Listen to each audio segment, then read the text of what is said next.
ነገሥተ ምድር ሰብሕዎ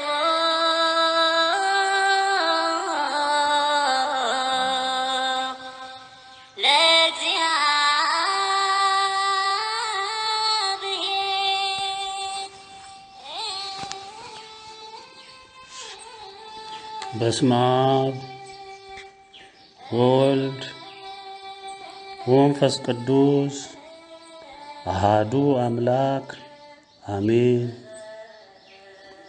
የሁሉ አስገኚ የሆንከው የፍጥረት ሁሉ ፈጣሪ በማንም ፍጥረት የማትመረመር ቸሩ ፈጣሪያችን የአብርሃምም የይስሐቅም የያዕቆብም አምላክ ስምህ ይክበር ይመስገን።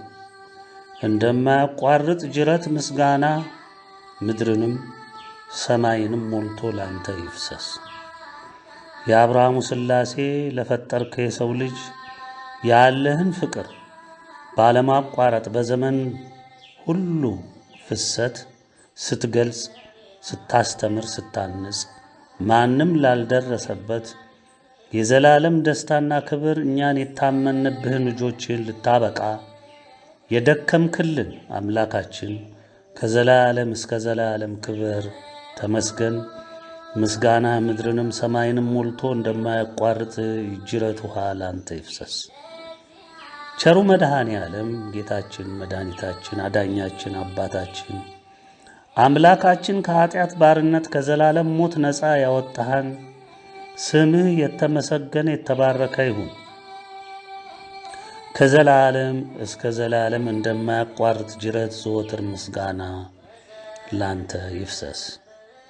እናታችን ቅድስተ ቅዱሳን በሰማይም ንግሥት በምድርም ንግሥት ድንግል እምዬ ስምሽ ይክበር ይመስገን። እናታችን አማላጃችን ረዳታችን በረከታችን ስምሽ ይክበር ይመስገን ከዘላለም እስከ ዘላለም። ቅዱሳን ሊቃነ መላእክት በአምላካችን በአብርሃሙ ሥላሴ ፊት የክብሩ የፈቃዱ የትእዛዙ አገልጋዮች የከበራችሁ የእኛም ተራዳዮች አማላጆች ክብር ምስጋና ይገባችኋል። ምስጋና ለእናንተ ይሁን።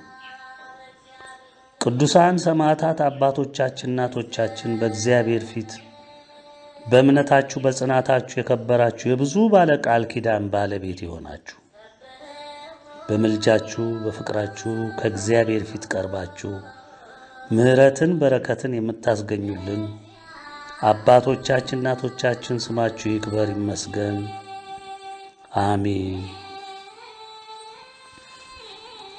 ወገኖች፣ የኢትዮጵያ ዓለም ብርሃን ቤተሰቦች፣ ቅን የዋህ ትሑት ሕዝቦች እንደምንሰነበታችሁ። እኛ ቸሩ መድኃኔ ዓለም እናታችን ቅድስተ ቅዱሳን ድንግል ስማቸው የተመሰገነ ይሁንና በጣም ደህና ነን። የወቅቱ ሁኔታ እኛ ከምንነግራችሁ ይልቅ በይበልጥ ራሱ በክንዋኔው እያስተማራችሁ እንደሆነ ራሳችሁ የምትመሰክሩት ነው።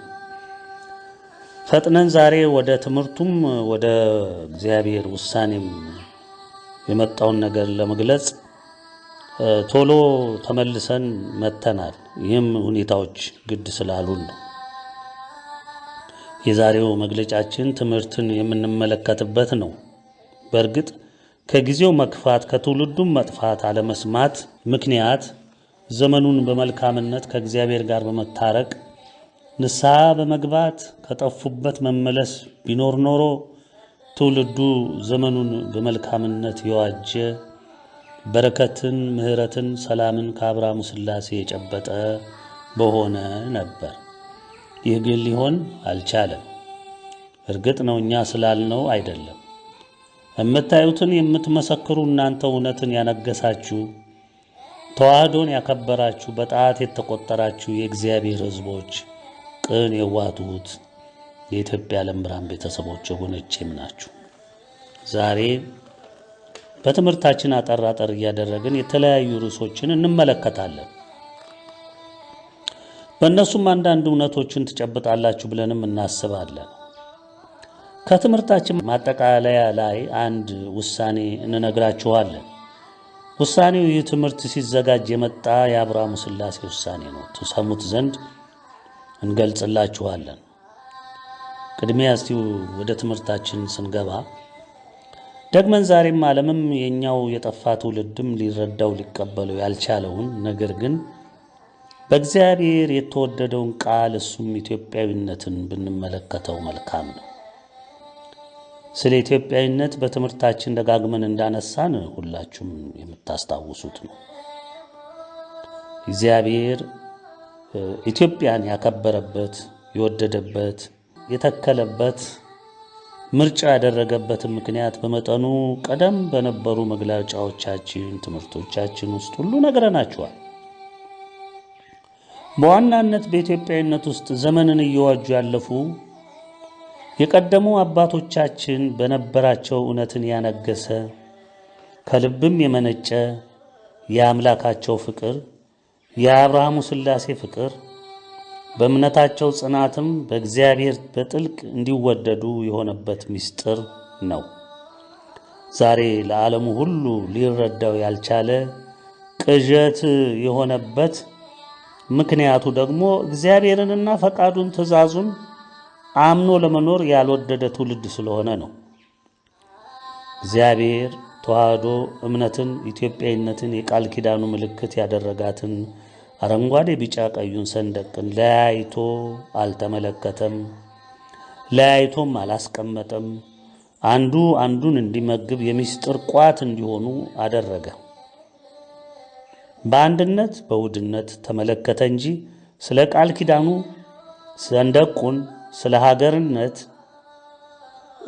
እንደ ሕዝብ ስለ መውደድ በምድር ትልቅ ይሆን ዘንድ ይከበር ዘንድ የወደደውን ስም ኢትዮጵያዊነትን እሱን ለማመን ለወደደውም ለመውደድም ለመፈቀርም ለመከበርም ዘላለማዊ ሕይወትን ለመጨበጥም የከበረውን የልጅነት ክብርም ለመጨበጥም ተዋህዶን እምነትን ከነሚስጥሯ ለኢትዮጵያውያን በፍቅሩ ሰጠ። ሌላውን ትውልድ በረከት አይድረሰው፣ አይመልከት ወይም አያገኘው አላለም። ነገር ግን በቃሉ የተጻፈውን ሳይሸራረፍ፣ ሳይደለስ፣ ሳይከለስ፣ ሳይቀነስ ፈቃዱን፣ ትእዛዙን፣ ሐሳቡን ጨብጦ የመጣውን ሰማዕደ አሐዱን መጽሐፍ ቅዱስ በባሮቹ አማካኝነት በየዘመኑ አጎልብቶ ለሕዝቡ ሰጠ። መጽሐፍ ቅዱስን ተረድቶ በስጋው በእውቀቱ በጥበቡ መርምሮ ሳይሆን በእውነት በእምነት በመንፈስ በስብከት ሞኝነት ተቀብሎ ይድን ዘንድ እድሉን ሰጠ። ለከሌ ለከሌ አላለም፣ ለአዳም ዘር በሙሉ። እርግጥ ይህንን ያደርሱ ዘንድ የወደዳቸውን ባሮች ነው የላከው። ቃሉን በደንብ ለሕዝብ ለአዳም ዘር ያደርሱ ዘንድ በፊቱ የታመኑትን የተወደዱትን ባሮቹን ልኳል። የቃሉን የፈቃዱን ምስጢር ለመረዳት መንገዱ እምነት ብቻ መሆኑን ምስጢርንም የሚገልጽ በየዘመኑ የቃሉን አንድምታና መፈጸም የሚገልጽ እግዚአብሔር መንፈስ ቅዱስ መሆኑን አበክሮ ደጋግሞ ገለጸ። ይህን እውነት ይህን ምክር አባቶቻችን ከልባቸው ሄዱበት። ልብ ብላችሁ አድምጡ። አባቶቻችን ከልባቸው ነው የሄዱበት። ወደ እውነቱ ምስጢር ደረሱ። በእምነት ጉዞ ለደረሱበትም እውነት በትንሿ እንኳን መገለጥ እግዚአብሔርን ከልባቸው የሚፈልጉ አባቶቻችን በብርሃኑ ሄዱበት። እሱም በመፈለግ በጥረታቸው በእምነታቸው ጽናት እግዚአብሔርን አስደመሙት፣ አስገረሙት። ጥንካሬያቸውን፣ ውሳኔያቸውን፣ የከፈሉትን ዕድሜያቸውን፣ ጊዜያቸውን ሁሉ መስዋዕት አድርገው እሱን ሲፈልጉ በመኖራቸው እግዚአብሔር ተደነቀ፣ ተደመመ፣ ተደሰተባቸው። በዚህም እግዚአብሔር ከልብ ወደዳቸው፣ መረጣቸው። አከበራቸው፣ በፍቅር በመሃላቸው አደረ። አባቶቻችን የሄኖክን የእምነት አካሄድን ስለተከተሉ አካሄዳቸውንም ከእግዚአብሔር ጋር ስላደረጉ፣ ልብ ብላችሁ አስተውሉ ወገኖቼ። ሰው አካሄደውን ከእግዚአብሔር ጋር ካደረገ ምንም የሚያጣው ነገር የለም። ምን ፈተና ቢበዛበት፣ ምን ቢወድቅ ቢነሳ፣ ምን ቢያጣ ቢነጣ፣ ምን የሰው ጠላት ቢበዛበት፣ የዲያብሎስ መንጋ በላዩ ላይ ቢዘምት፣ ቢያስሩት፣ ቢገሉት፣ ቢፈጩት፣ ቢቆሉት፣ በዚህ ሁሉ ውስጥ ሁሉ እግዚአብሔርንና ፈቃዱን በመፈለግ አካሄዱንም ከእግዚአብሔር ፈቃድ ጋር ያጣበቀ ሰው ዞሮ ዞሮ አሸንፎ ይወጣል። ስለዚህ እግዚአብሔርንም እንዲህ ነበር አባቶቻችን የፈለጉት። አካሄዳቸውን እንደ ሄኖክ ከእግዚአብሔር ጋር ስላደረጉ በቢጫ ወርቅነት የተተረጎመችውን የሀገርነት ስም የስሞች ሁሉ የበላይ የሆነችውን ኢትዮጵያዊነት ወይም ኢትዮጵያ ከነ ሚስጥሯ ተዋህዶ እምነት በኢትዮጵያዊነት ማህፀን እንዲያድግ እንዲወለድ የዚህም ሕዝብ ሰንደቅ አረንጓዴ፣ ቢጫ፣ ቀዩ ወይም ቀስተ ደመናው የቃል ኪዳኑ ምልክት እንዲሆን ወሰነ፣ ሰጠ። ይህ ደግሞ የሆነው እግዚአብሔርን ከልብ ስለፈለጉና ስለወደዱት ነው። ኦሪት ዘፍጥረት ምዕራፍ 5 ከቁጥር 21 እስከ 27 ስለ ሄኖክ ምን ይላል? ሄኖክም 165 ዓመት ኖረ፣ ማቱሳላን ወለደ። ሄኖክም አካሄዱን ልብ በሉ፣ አካሄዱን ከእግዚአብሔር ጋር አደረገ። ማቱሳላንም ከወለደ በኋላ የኖረው 200 ዓመት ሆነ፣ ወንዶችንም ሴቶችንም ወለደ። ሄኖክም የኖረበት ዘመን ሁሉ 365 ዓመት ሆነ። ሄኖክም አካሄዱን ከእግዚአብሔር ጋር ስላደረገ አልተገኘም፣ እግዚአብሔር ወስዶታልና ሞትን ሳይሄደ። ይውላችሁ በእምነት እግዚአብሔርን ማስደሰት ይቻላል። በእምነትና በእምነት ብቻ። በእውቀት ይቻላል፣ በሊቅነት በጥበብ በዚህ ሄደን በዚህ ወጥተን በዚህ ወርደን ኮሌጅ ዩኒቨርሲቲ ይህ ሁሉ እግዚአብሔር ጋር አያደርስም። እምነት ብቻ ነው የሚያደርሰው። ብዙውን ሺህ ዘመን እምነት በኢትዮጵያዊነት ማህፀን ውስጥ ተወልዶ ሳይጨነግፍ እንዴት እንደሚያድግ በአባቶቻችን አካሄድ ተረጋግጧል። እግዚአብሔርም አረጋግጦታል፣ ተቀብሎታል፣ አክብሮታል። ከነሱ የወረዱት የእምነት ልጆቻቸውም ኖረውበት ውጤቱን አይተነዋል። እኛም ዛሬ ልጆቻቸው የነሱ ፍሬዎች ነን። ልብ በሉ፣ እግዚአብሔር ከመሰረቱም ራሱን ለሰው ልጅ ያስታወቀው መሰረታዊ ትእዛዛቶቹን ተቀብለን አምላክነቱን አምነን ወደነው ታዘነው እየበረታና እያደገ በፍቅርም እየጸና በሚሄደው እምነታችን ይበልጥ እያወቅነው እሱም እንደ እምነታችን ጥንካሬ እንደ ፍቅራችን ጥልቀት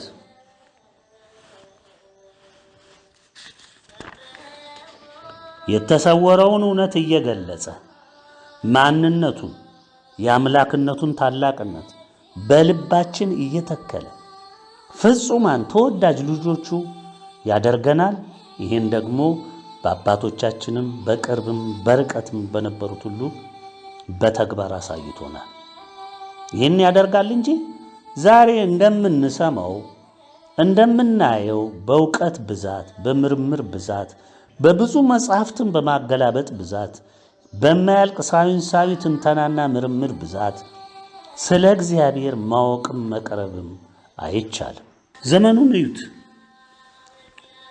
የእውቀቱን ብዛት፣ የመጽሐፍትን ብዛት፣ የቁስም ብዛት፣ የቴክኖሎጂውንና የመረጃ ልውውጥን መዘመን ርቀት ተመልከቱት። ሃይማኖት አለን መሪውም ነን፣ የዛ ሃይማኖቱ መሪውም ነን የሚሉትን ደምሯቸው እዩዋቸው። ሁሉም በአንድ ቋት ውስጥ ያሉና የሚያርፉ ናቸው። ምክንያቱም ከመሰረቱ ዲያብሎስ ያሳታቸው መንገድ ያስለቀቃቸው በእውቀት ብዛት የሚታመኑ በጥበብና በምርምር እግዚአብሔርን ሊያውቁ የሚደክሙ በዛም የእምነት ባለቤት ሊሆኑ ዕውቀትና ምርምር ወደ እግዚአብሔር እንደሚያደርሳቸው የሚያምኑ ትውልዶች ምድርን ሸፍነው እናያለን። እሱም ዕውቀት፣ ጥበብ፣ ምርምር፣ ፍልስፍና ናቸው እነዚህ የሚከተሏቸው መንገዶች። በእነዚህ መነጽርነት ምድርን ለኑሮ ምቹነት እንዳደላደሉት ሁሉ ምድርንም ለኑሮ ምቹ እናደርጋለን ብለው እንደሮጡበት ሁሉ አብረውም መጥፊያቸውንም በመስራት የሄዱበትን ርቀት ሁሉ ገልብጠው እግዚአብሔርን በዕውቀታቸው በምርምራቸው ሊደርሱበት እንደሚችሉ አምነው ከምድሩ አልፎ ሰማዩንም ሲያስሱ አይተናል። የሳተላይቱን ብዛት ይዩት። ዛሬ ሰው የሚጫረስበትን መሳሪያ ተመልከቱት። ርቀቱን፣ ግዝፈቱን፣ ምጥቀቱን ምን እንደሚሰሩ ያው በዓለም ሁሉ ትሰማላችሁ። መንደር ሆናለች ዛሬ ዓለም በኢንፎርሜሽን ቴክኖሎጂ፣ በምርምር ብዛት፣ በሚዲያው ብዛት ምድር ተጣባለች። አካሄዱ የዲያብሎስ የትዕቢት የክህደት ነውና አንዳች ውጤት ሳያመጡበት ዛሬ ለደረሱበት የመጥፋት የመጠፋፋት አደጋ ደርሰዋል። ይሄ ነው እንግዲህ እግዚአብሔርን ንቆ አቃሎ ምክሩንም አልሰማ ብሎ ተግዛጹንም አልቀበል ብሎ ንስሐም አልገባ ብሎ እግዚአብሔር ያስቀመጠውን ሕግና መንገድ ረግጦ ማትረፍ ስለሌለ ዛሬ ጆሮአችሁ ይሰማል፣ ዓይናችሁ ያያል፣ ዓለም የደረሰችበትን እያያችሁ ነው። ዕውቀት፣ ጥበብ ወደ እግዚአብሔር አያደርስም። ወደ ዲያብሎስ፣ ወደ ቀደመው እባብ፣ ወደ ዘንዶ፣ ወደ ሐሰተኛው ነቢይ በእርግጥ ያደርሳል። ጨለማና ገሃነምን ለመውረስ ያስችላል። አባቶቻችን የሄዱበትን መንገድ ፈጣሪያቸውን በማመን በመፍራት በመታዘዝ ፈቃዱን በመፈጸም ፍቅሩን ለማትረፍ በብርቱ በመድከም እንዳዘዛቸው በልባቸውም ባኖረው ሕገ ልቦናም አልፎም በተለያየ መንገድ በሕልምም በራእይም ራሱን ሲገልጽላቸው በዛች በሰጣቸው በትንሿ ምልክት ተመስርተው አብዝተው ስለፈለጉት ፈቅዶላቸው እንደ እምነታቸው ጽናት እየታወቃቸው ራሱን እየገለጸላቸው እያጸናቸው ሙሉ የእምነት ሰው አድርጓቸው በክብር ወደ እሱ እንዲፈልሱ አድርጓል። ይሄ ቀደመው ታሪክ ለኛ ግልጽ ነው። የእነሱን እውነትና በመንፈስ ማምለክ ያልተረዳ ወይም ሊረዳ ያልፈለገ በዲያብሎስ ዕውቀት የደነቆረው የዛሬው ትውልድ ግን ይህን ባለመቀበሉ ለዛሬው የመጥፊያ ደጅ ሊደርስ ችሏል። እግዚአብሔር ወደ እርሱ እንድንቀርብ ኢትዮጵያዊነትንና ምስጢሯን ለፈቀደ ትውልድ ሁሉ ሰጥቷል። አላገደም፣ አልከለከለም። ይህን ተረድተው የሚመጡ ማናቸውም የአዳም ዘር ሁሉ ውስጡን ኢትዮጵያዊነት ምንድን ነው? ሕገ ልቡናስ ምንድን ነው? ሕገ ኦሪቱስ ምንድን ነው? ወንጌሉስ ምንድን ነው? የጌታችን የመድኃኒታችን የኢየሱስ ክርስቶስ የቸሩ መድኃኔ ዓለም ዋጋ መክፈል ምስጢሩ ምንድን ነው? ከምን ጋር የተቆራኘ ነው? ለምን ተዋህዶ ተጋምዶ ይታያል? ምስጢሩ ምንድን ነው? መግቢያው በር ምንድን ነው ብሎ ላሰበ፣ ለወሰነ፣ ለወደደና እውነትን ለመረዳት ልቡ ለፈቀደ ሁሉ እግዚአብሔር ክፍት አድርጓል። አልሸፈነ፣ አልከለለ።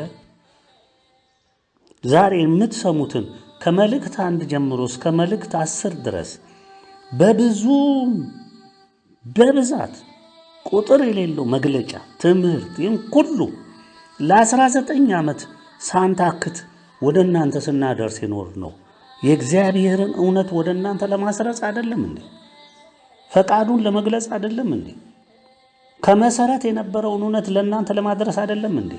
ዲያብሎስ ለዘመናት ሲሸፍን የኖረውን ከእናንተ ሕሊና ሲያርቅ የኖረውን ከእግዚአብሔር ፈቃድና ሐሳብ አስወግዶ አናጥቦ አስለቅቆ መንገድ አስቶ ያጠፋውን ትውልድ ሁሉ እግዚአብሔር ዝም ብሎ መጥቶ ለምን ከመንገዴ ወጣ ብሎ ሊያጠፋ አይደለም የመጣው። አስቀድሞ ምክርን፣ ትምህርትን፣ ተግሳጽን፣ ፍርድን ሁሉ እያስከተለ የመጣው ለምንድን ነው? የሰው ልጅ ከጠፋበት መንገድ እንዲመለስ፣ እግዚአብሔር ፈቃዱ ምን እንደነበረ እንዲያስተውል፣ አባቶቹ በየት መንገድ እንደሄዱ እንዲያይ። እውነተኛ አባቶች እነማን ናቸው? አባቶች በመላው ዓለም አሉ። የተለያዩ የክህደት እምነቶች ውስጥም አባቶች አሉ። ያረጁ፣ የከበዱ፣ የገረጀፉ አሉ። ዕውቀት አለን ብለው ዓለምን ሁሉ በእውቀታችን እንመራዋለን የሚሉ የካቶሊክ ምሁራኖች፣ ሊቆች አሉ። የመናፍቃን ሊቆች አሉ። የኛም እምነት የተዋህዶ ብትወስዱ ከእውነትና በመንፈስ ከማምለክ ወጥተው በጥበብ ታጅለው ሊቅ ነኝ ጠበብት ነኝ እያሉ በምርምር በመሳሰለው ሄደው እምነታቸውን የመነሻ እምነታቸውን አክስተው አሳንሰው አቀጭጨው ወደ ዕውቀትና ወደ ጥበብ አዘንብለው ከእግዚአብሔር ተቆርጠው ዲያብሎስ በጥበብ በዕውቀት ስም በጥበብ ስም በሊቅነት በመምህርነት ስም እያረገ ከመንገድ አውጥቶ ሜዳ ላይ ጣላቸው። እነዚህ ሁሉ ሞልተዋል አሉ። እግዚአብሔር ግን ያልነበረም ፈቃዱ። ስለዚህ ፈቃዱ ያልሆነውን እንድናውቅ፣ ፈቃዱ የሆነውን ደግሞ እንድንረዳ፣ ወደ ነበርንበት ወደሚወደው መንገድ እንድንመለስ፣ በንስሐ ራሳችን እንድናስተካክል፣ ደካሞች ናቸው ምናምንቴዎች ናቸው የተባልነውን እኛን ምናምንቴዎቹን ከሜዳ ላይ አንስቶ እንድንናገር፣ ለሕዝብ ምስጢሩ እንድንገልጽ፣ ለወደደ ሁሉ እንድንመሰክር አደረገ። 19 ዓመት ሞላ። የተሰወረውን እውነት እየገለጸ ማንነቱን የአምላክነቱን ታላቅነት በልባችን እየተከለ ፍጹማን ተወዳጅ ልጆቹ ለማድረግ እግዚአብሔር ሁሌ ፈቃዱ ነው፣ ያደርጋል፣ እያደረገም ነው የመጣው እንጂ ዛሬ እንደምንሰማው እንደምናየው በእውቀት ብዛት፣ በምርምር ብዛት፣ በብዙ መጻሕፍትን በማገላበጽ ብዛት፣ በማያልቅ ሳይንሳዊ ትንተና ምርምር ብዛት ስለ እግዚአብሔር ማወቅም መቅረብም አይቻልም። ዘመኑን እዩት እስቲ። የእውቀትን ብዛት የመጽሐፍትን በቢሊዮን የሚቆጠረውን በዓለም ላይ ትሪሊዮን የሚጠጋ መጽሐፍ አለ። ይህን ሁሉ ብዛት፣ የቁሱን ብዛት፣ የቴክኖሎጂውን፣ የመረጃ ልውውጡን፣ ፍሰቱን፣ የመዘመኑን ርቀት ተመልከቱት። ሃይማኖት አለን መሪነን የሚሉትን ሁሉንም ተመልከቱ። እነዚህ ሁሉ ከእግዚአብሔር ያስወጡ በትምህርት ስም በእውቀት ስም ሕዝቡን ያጠፉ ምሁራን የሚባሉ ናቸው ወገኖች። ምሁራን የሚባሉ እግዚአብሔር ወደ እርሱ እንድንቀርብ ያላደረገው ምክር የለም። ኢትዮጵያና ኢትዮጵያዊነትን ምን እንደሆነ ዓለም እንዲያውቅ ፈቃዱ ስለሆነ እኛ እንድንገልጽ ያልተደረገ ጥረት የለም። ኢትዮጵያና ኢትዮጵያዊነትን ምን እንደሆነ እንድናውቅ ብዙ ትምህርት ለሕዝቡ ለመስጠት ጥረናል። ኢትዮጵያዊነት በኢትዮጵያዊነት ማዕፀን እንዲበቅል እንዲያድግ አድርጎ የእምነትን ትርፍ ሰጥቷል። ለሳምራዊቱ ሴት ምንድን ነው ያለው ቸሩ መድኃኔዓለም? ወደ ኢየሩሳሌም ፊታችሁን አዙራችሁ በጥንቱ ሕግ በመሳሰለው የምትሰግዱበት ታመልኩበት ዘመን አይደለም።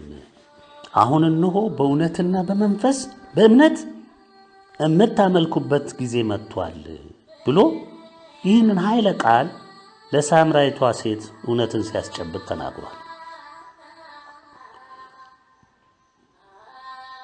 ይህ ደግሞ የሆነው አለ ምክንያት አይደለም። ኢትዮጵያና ኢትዮጵያዊነት ተዋህዶ እምነት ለብዙ መቶ ዓመታት ዲያብሎስ ባነደደው የገሃነም ደጅ ጸንተው በመቆማቸው በእምነት ጽናታቸው ነጥረው በመውጣታቸው ነው እግዚአብሔር ኢትዮጵያና ኢትዮጵያዊነትን ያከበረው።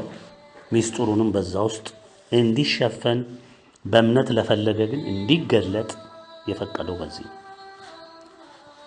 ልብ በሉ።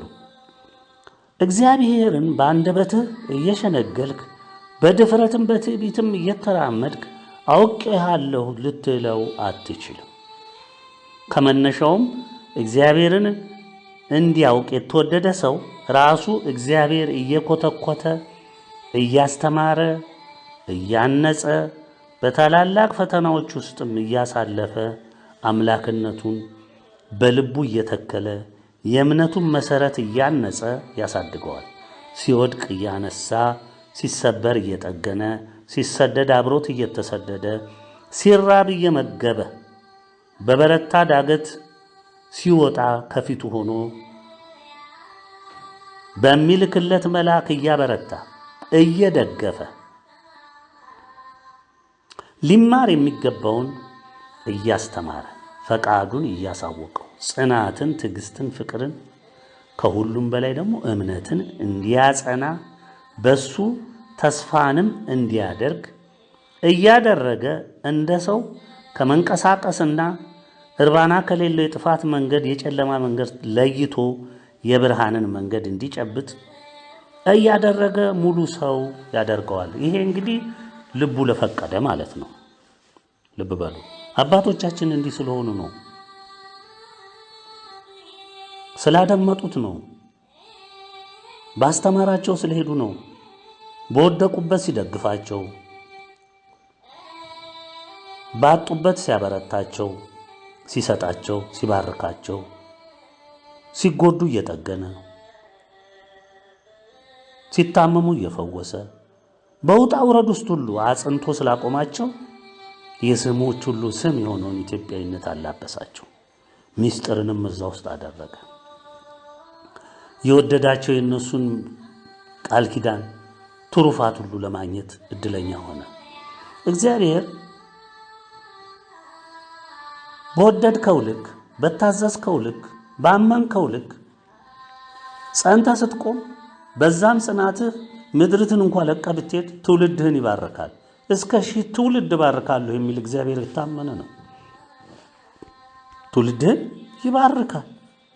በረከት ማለት ይሄ ነው።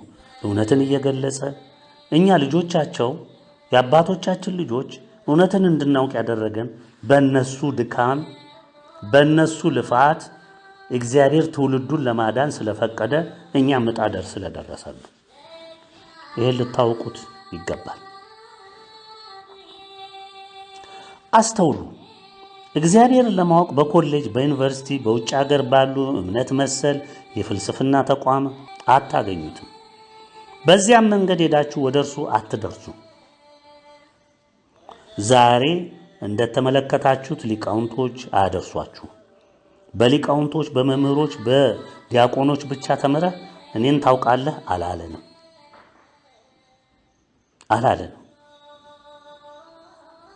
አያችሁ ያለው ምን እንደሆነ በቆሮንቶስ 1 የቆሮንቶስ አንደኛው መልእክት ምዕራፍ 1 ላይ እንደተጠቀሰው ነው። ምን ይላል ቃሉ? የመስቀሉ ቃል ለሚጠፉት ሞኝነት፣ ለኛ ለምንድን ግን የእግዚአብሔር ኃይል ነውና። አያችሁ የእግዚአብሔር ኃይል መሆኑን ለኛ ለምንድን እግዚአብሔር ስለፈቀደ እምነትን እንድንጨብጥ ስላደረገ መስቀሉ ለኛ ኃይል ነው፣ የእግዚአብሔር ኃይል ነው። ለሚጠፉት ግን ምንድነው? አሁን ስለ መስቀል ብታወራ ተሰቀለ ጌታ እንዲህ ነው ብትለው ይኸው እየሳቀ ስንት ቢሊዮን ትውልድ በራሱ መንገድ ይሄድ አይደለም? አዎ የጥበበኞችን ጥበብ አጠፋለሁ የአስተዋዮችንም ማስተዋል እጥላለሁ ተብሎ ተጽፏልና። ይሄው እንግዲህ ይሄን እንቀበላለሁ እኮ አላለም እግዚአብሔር። አጠፋዋለሁ፣ ባዶ ከንቱ አደርገዋለሁ፣ እኔን በጥበብ አታውቀኝም። አየ የአስተዋዮችንም ማስተዋል እጥላለሁ፣ አስተውያለሁ፣ ተመራምሬያለሁ፣ ጥበበኛ አይቀበልህም፣ አያውቅህም። ጥበበኛ የት አለ? ጸሐፊስ የት አለ? የዚች ዓለም መርማሪስ የት አለ? ትውልድ ስማ፣ ተመራማሪው ታዋቂው እኔ ጋ ነው እግዚአብሔር አለ እያላችሁ የምትቀባጥሩ ሊቃውንቶች፣ መምህራን ሁሉ ስሙ። ጉባኤ ትላለህ፣ ልዩ ጉባኤ ትላላችሁ፣ ህዝቡን ወደ ገደል ትሰዳላችሁ። ወዮላችሁ። እግዚአብሔር የዚህን ዓለም ጥበብ ሞኝነት እንዲሆን አላደረገምን? ይሄ ቃሉ ነው። እንግዲህ በእግዚአብሔር ጥበብ ምክንያት ዓለም እግዚአብሔርን በጥበቧ ስላላወቀች ይውላችሁ። እግዚአብሔር በራሱ ጥበብ ነው። የጥበብ ሁሉ ፈጣሪ ራሱ እግዚአብሔር ነው። ዓለም ዲያብሎስ ያደነቆራት ዓለም በጥበቧ ብዛት እግዚአብሔርን ስላላወቀች በስብከት ሞኝነት የሚያምኑትን ሊያድን የእግዚአብሔር በጎ ፈቃድ ሆኗልና። ተነገረህ እውነት አመንክ፣ ተቀበልክ። በቀላሉ አምነህ መቀበል ነው። ሰማህ ጆሮ፣ ልብ ተቀበለ። መዳን ነው። ማመን ነው፣ መዳን ነው። ይሄ ነው የእግዚአብሔር በጎ ፈቃድ። አዋቂዎችስ ጥበበኞችስ መቼም አይሁድ ምልክትን ይለምናሉ፣ የግሪክ ሰዎችም ጥበብን ይሻሉ። እውነት አይደለም? የዚህ ዓለም ሰው ዛሬ በእነሱ ምሳሌ አይደለ እየሄደ ያለው? አውሮፓኒው፣ አሜሪካኒው፣ ኤሽያውንም ሁሉንም ይዋቸው በጥበብ ነው፣ በእውቀት ነው። እግዚአብሔርም በዛ መነጽር ነው የሚፈልጉት። እኛ ግን የተሰቀለውን ክርስቶስን እንሰብካለን። ይህም ለአይሁድ ማሰናከያ፣ ለዓለም ሁሉ ነው። ይሄ ለዓለም ሁሉ ማሰናከያ ነው፣ ለአሕዛብም ሞኝነት ነው፣ ለሁሉም ሕዝብ። ለተጠሩት ግን ልብ በሉ፣ አይሁድ ቢሆን የግሪክ ሰው ቢሆን የማንኛውም አሕዛብ ቢሆኑ የእግዚአብሔር ኃይልና የእግዚአብሔር ጥበብ የሆነው ክርስቶስ ነው። ከሰው ይልቅ የእግዚአብሔር ሞኝነት ይጠበባልና የእግዚአብሔርም ድካም ከሰው ይበረታልና ይላል። እንግዲህ ቃሉ ወገኖቼ እንቀጥል። ቃሉ ወንድሞች ሆይ መጠራታችሁን ተመልከቱ፣ መጠራታችሁን ተመልከቱ። እንደ ሰው ጥበብ ልብ በሉ። አሁን ሰው እንደሚሰብከው በጥበብ ይገኛል እንደሚለው ሳይሆን እግዚአብሔር ጥበበኞች ሆኑ፣ ብዙዎች ኃይለኞች ሆኑ፣ ብዙዎች ባላባቶች ሆኑ፣ ብዙዎች አልተጠሩም። በቃ በዚህ መንገድ የሄዱ አልተጠሩም። ነገር ግን እግዚአብሔር ጥበበኞችን እንዲያሳፍር አያችሁ፣ የዓለምን ሞኝ ነገር መረጠ። ሞኞቹን እንደኛ አይነቶቹን ምስኪኖቹን ከየሜዳው መረጠ እግዚአብሔር። ብርቱንም ነገር እንዲያሳፍር እግዚአብሔር የዓለምን ደካማ ነገር መረጠ። ይኸውላችሁ ኃያሉን መረጠ ይላል፣ ሊቁም መረጠ ይላል፣ ባለጠመንጃውን መረጠ ይላል፣ ንጉሱን መረጠ ይላል። የትኛውን መረጠ ይላል? ደካማ ነገርን መረጠ። እግዚአብሔር የሆነውን ነገር እንዲያጠፋ የዓለምን ምናምንቴ ነገር የተናቀውንም ነገር መረጠ። በቃ ንቃችሁን የለም እንዴ? የት ናቸው እነዚህ ምንድን ናቸው እያላችሁ የምትሉን? እኛ አሁን ጥሩ ምስክር ነን። እኛ የኢትዮጵያ ዓለም ብርሃን ምናምን ምንድን ናቸው እነዚህ? ከየት የመጡ ናቸው? ስንት ሊቅ፣ ስንት ጠበብት፣ ስንት ምሁር፣ ስንት ዲያቆን መምህር ነኝ ምን ነኝ እያለ ሜዲያውን መሬቱን ምድሩን ያጣበበ ሁሉ ሞልቶ እነዚህ ከሜዳ በቀል የሚሉ አሳሳቾች ምናምንቲዎች ከንቶች፣ አንዳንዶችም እብዶች ምናምን ይሉናል። ምን ብቻ የማይሰጡን ስም የለም። ይህ ሁሉ ቢባልም የመረጠው እግዚአብሔር ማንን ነው እንደዚህ የምንባለው? አያችሁ፣ የተናቀውን ነው እግዚአብሔር የመረጠው። ስጋን የለበሰ ሁሉ በእግዚአብሔር ፊት እንዳይመካ፣ ነገር ግን የሚመካ በእግዚአብሔር ይመካ ይላል። እንግዲህ ይሄ ነው። ይውላችሁ ልብ በሉ። ኢትዮጵያና ኢትዮጵያዊነት ለምን ተመረጡ? መልሱ ከላይ ያየኸው ነው ባጭሩ። አንተ የናቅሃቸውን እግዚአብሔር አከበራቸው። ዓለም አልሰማ አለ። በዓለም ስሌት ኃያላን ማለት አሜሪካ G7 የምትላቸው ወይም G20 የምትሏቸው ናቸው። የዲያብሎስ ኃያላን ማለት ነው። ዲያብሎስ ያነገሳቸው ኃያላን መንግስታት ሁሉም በምድር ላይ ያሉ ዛሬ በሙሉ አንድም የእግዚአብሔር መንግስት የለም፣ ምንም የለም። ሙሉ በሙሉ የዲያብሎስ መንግስታቶች ናቸው ምድር ሙሉ በሙሉ የሸፈኑት። 195 ሀገር 200 ሀገር ይባል እንደዚህ ነው ያሉት። ሁሉም ግን የዲያብሎስ ልጆች ናቸው። በእነሱም ታምነው በእነሱም የሚተዳደረው አብዛኛው ማለት ትችላላችሁ የዲያብሎስ ታማኝ ነው። ህዝቡም ራሱ በተለያየ እምነት ውስጥ ገብቷል። ካቶሊክ፣ መናፍቅ፣ እስላም፣ ሽንቶይዝም፣ ሂንዱይዝም ምን ቁጥር ስፍር የሌለው ሞልቷል። ከዛ የተረፈው በዘረኝነት፣ ከዛ የተረፈው ደግሞ በተለያየ በእውቀቱ በምኑ በአምልኮ ባዱ በትብታቡ በተለያየ ተተብትቦ ሙሉ በሙሉ ተይዟል። እጅግ ጥቂት ሰው ነው እግዚአብሔርን ፈርቶ የሚኖር በእውነቷ መንገድ ላይ የሚሄድ። ምሳሌ ኢትዮጵያ ዓለም ብርሃን የእምነት ጀግናዋ ኢትዮጵያና ተዋህዶ ናቸው። በኢትዮጵያዊነት ማህፀን በብርሃን ተኮትኩተው ያደጉ። ዛሬ ኢትዮጵያን አፈርሳለሁ ተዋህዶን አጠፋለሁ ብለህ የዘራኸውም የማፍረስ ርቀት ይሄው እየታየ ነው። የአሜሪካ፣ የአውሮፓ፣ የቻይና፣ የመላው ዓለም ሀያላን በሙሉ የአረቡ ዓለም በሙሉ በዲያብሎስ ትእዛዝ ኢትዮጵያ ተዋህዶ እምነት እንዲጠፉ እንዲፈርሱ ከወያኔ ቀጥሎ በአብይ አህመድ የሚመራ አፍራሽ ግብረ ኃይል አደራጅተው ይሄው ሀገሪቱን እያፈረሱ እያተራመሱ እየፈጁ እያቋሉ ይገኛሉ። ሰዓታቸው አልቃለች። ግን ያው ዲያብሎስ የላካቸው ስለሆኑ እስትንፋሳቸው እስከሚዘጋ ድረስ ከክፉ ስራቸው እስካሁን ድረስ አልተመለሱም። እንደዛው እንደጸኑ ናቸው። ተመልከቱ። ኢትዮጵያን፣ ኢትዮጵያዊነትን፣ ተዋህዶን ነክቶ መኖርም ወደ መዳን የሚባል የለም። ዓለም ጣጧን የምታዩት በሙሉ ይሄው ነው ውጤቱ። ከምታፈርሷት ኢትዮጵያ ጋር ስላሴ ስላሉ እናንተው ትፈርሱ ዘንድ ሆነ። ጉዞውን ይዛችኋል። አፍራሽ ኃይላችሁ በጥፋቱ እስካለ ድረስ እናንተው ፈርሳችሁ አልቃችሁ አፍራሽ ግብረ ኃይላችሁም አይናችሁ እያየ ጥንቅቅ ብሎ ታይቶ በማይታወቅ እሳት ተበልቶ ሞትን እየለመነ ይደመደማል። ኢትዮጵያ ውስጥ ታዩታላችሁ።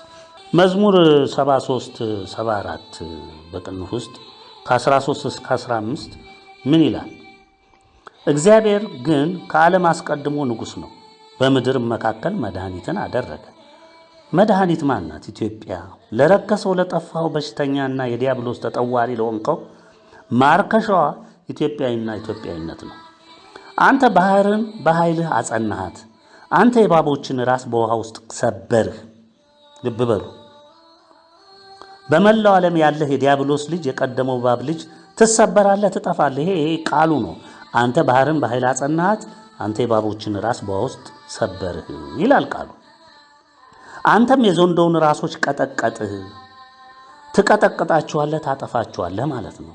ለኢትዮጵያ ሕዝቦች ሰዎች አያችሁ፣ ለኢትዮጵያ ሕዝቦች ሰዎች ኢትዮጵያዊነትን ላነገሱ፣ ተዋህዶን ላነገሱ፣ በእግዚአብሔር ለሚታመኑ፣ ፈቃዱን ላወቁ ምግባቸውን ሰጣቸው።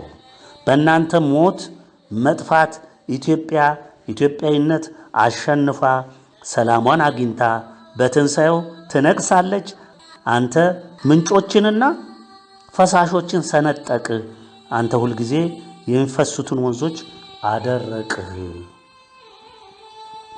ይላል ቃሉ። እንግዲህ መዝሙር ዳዊት ላይ ታገኙታላችሁ።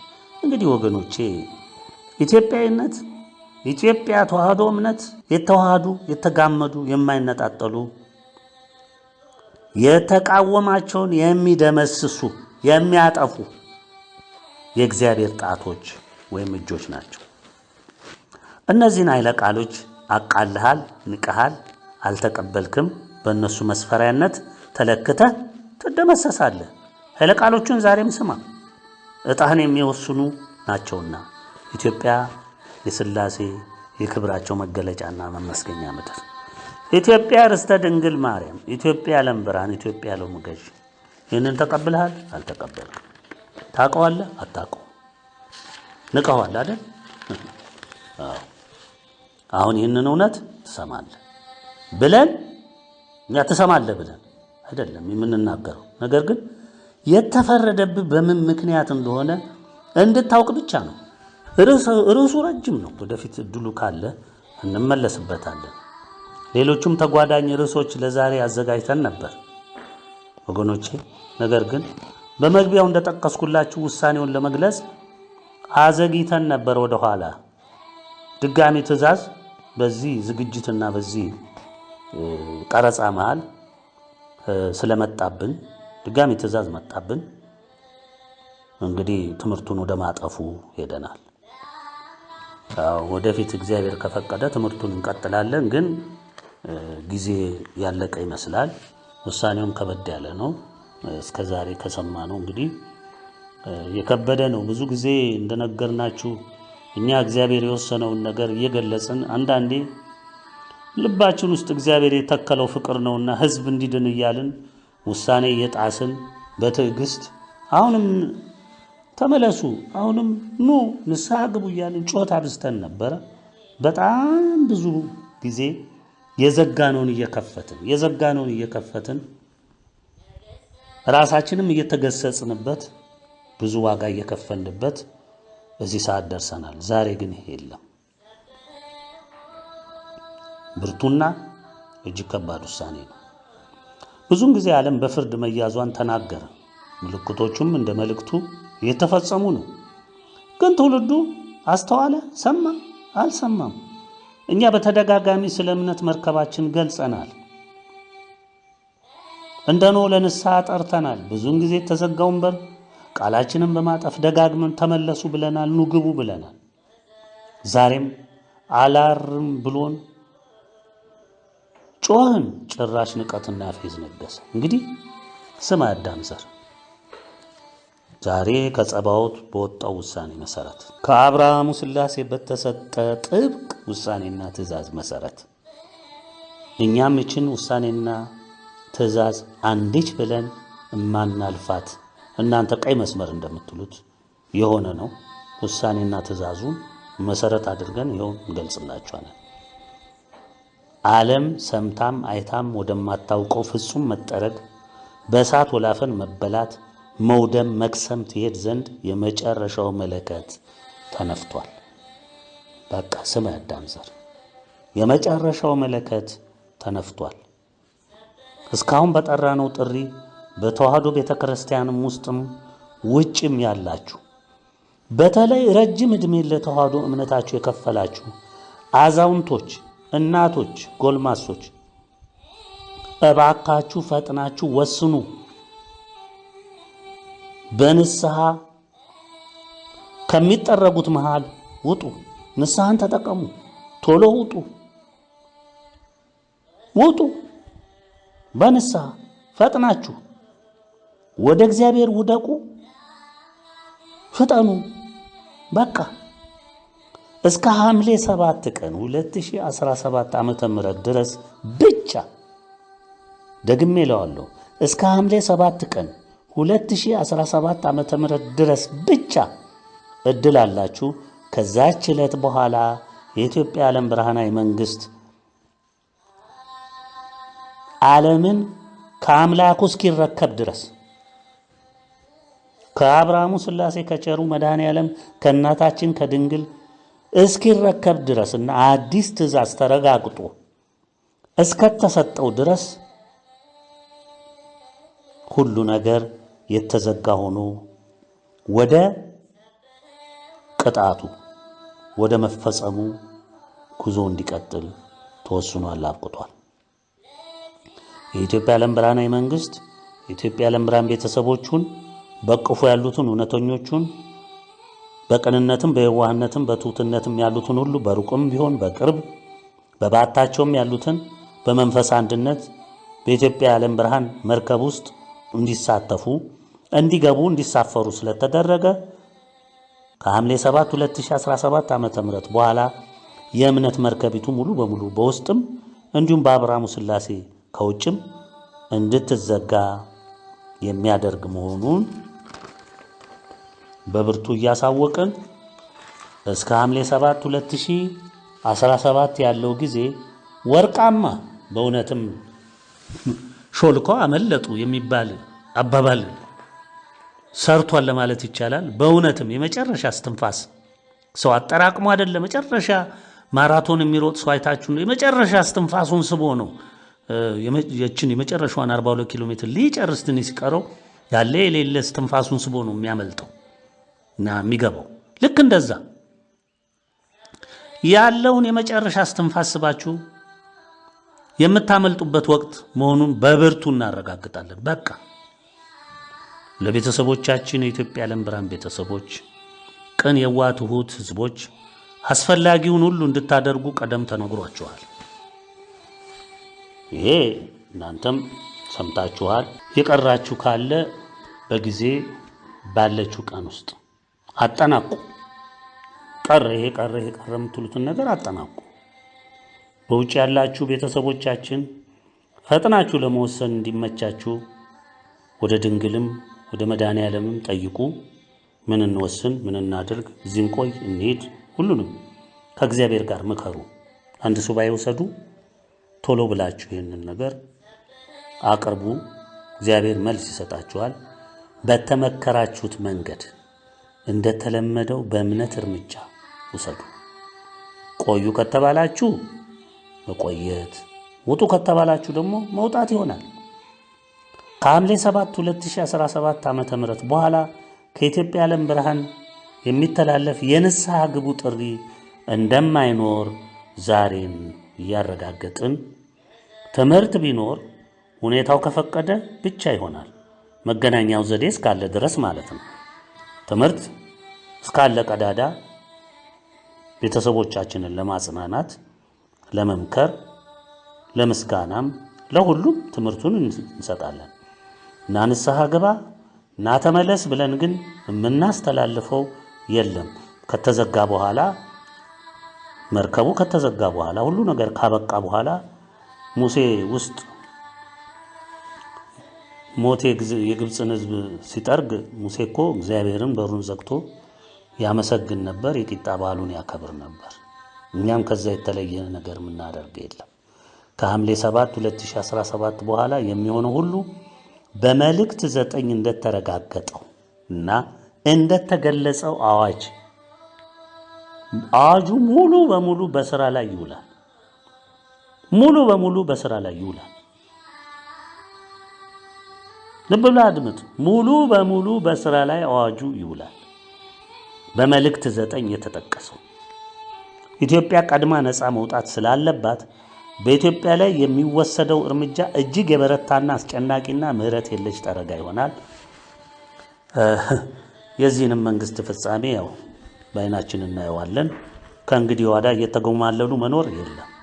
በቃ አሁን ያለው የአገሪቱ ችግር መከራ ለንስሐ የሚያበቃ የጠፋ እንዲጸጸት፣ ያልተረዱ እንዲረዱ፣ በስጋ ዕውቀታቸው፣ በሀብታቸው፣ በገንዘባቸው፣ በስልጣናቸው፣ በጠመንጃቸው የሚመኩ ሁሉ ከንቱነታቸውን አውቀው እንዲጸጸቱ የተወሰደ የተመጠነ ቅጣትና ግሳጼ ነበር። የሆነ ሆኖ የተጠቀሙበት ተጠቅመዋል። በሩ ከመከርቸሙ በፊት ገብተዋል። የተፈረደባቸው ቀድሞው ምህረት የማይሰጥ ወንጀልና ኃጢአት ውስጥ የተዘፈቁ ፍርዳቸው ስለማያንቀላፋ ተከትሏቸው ዘልቋል። በመሆኑም ሺህ ዘመንም ቢሰጣቸው ስለማይመለሱ ስለነሱ መድከም ከንቱ ሆኗል፣ አብቅቷል። በዮሐንስ መልእክት ውስጥ ታገኙታላችሁ። ሞት ለሚገባው ወንጀልና ኃጢአት እኔ ምህረት አለብንም ሞት ለማይገባው ነው ብሎ ሐዋርያው ዮሐንስ ያስቀመጠውን መልእክት ማየት ትችላላችሁ።